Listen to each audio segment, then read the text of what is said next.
வெளிநாட்டில் வசிக்கக்கூடிய கன்னிராசி எனதருமை தமிழ் மக்களே, கன்னிராசியில் இருக்கக்கூடிய தமிழ் மக்கள் அனைவருக்கும் இந்த வாரம் ஜனவரி 4ஆம் தேதியிலேருந்து 10ஆம் தேதி வரைக்கும் இருக்கக்கூடிய இந்த ஒரு வாரம் உங்களுக்கு எப்படி இருக்கு அப்படின்றத நம்ம பார்த்து பண்ணுறோம். வெளிநாட்டில் இருக்கிற எல்லாருக்கும் எல்லா ஜாதகத்துலேயும் அந்த அமைப்பு இருக்காது, ஒரு சில ஜாதகத்தில் அந்த அமைப்பு இருக்கும். அப்படிப்பட்ட அமைப்பு உள்ள அந்த ஜாதகக்காரங்களுக்கு இந்த வாரம் எப்படி இருக்கு அப்படின்னு தான் பார்க்க போகிறோம். இந்த வாரத்தை பொறுத்தவரை கன்னிராசிக்கு வேலையில், தொழிலில், படிப்பில் கொஞ்சம் கவனமாக இருந்தீங்கன்னா தான் முன்னேற்றம் கிடைக்கும்.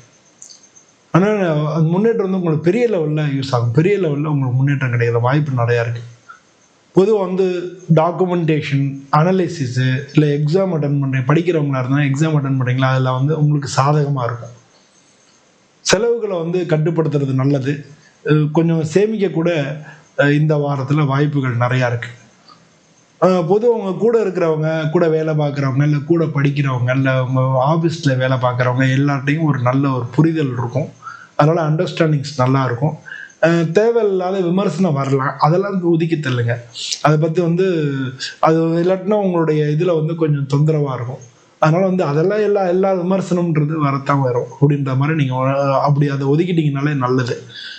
இந்த வாரத்தை பொறுத்தவரை உடல்நிலையில் ஜீரண சம்பந்தமான பிரச்சனைகள் தான், ஜெரிக்காமல் ஏதாவது பிரச்சனைகள் வரலாம்.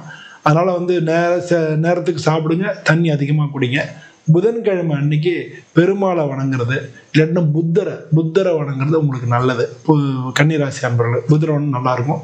இந்த வாரம் கொஞ்சம் கரெக்டாக இருந்து பொறுமையாக நிதானம் நடந்துட்டீங்கன்னா அதுதான் உங்களுக்கு பெரிய பலமாக இருக்கும். இந்த வாரம் உங்களுக்கு ஒரு முன்னேற்றமான வாரம் அப்படின்னு சொல்லலாம்.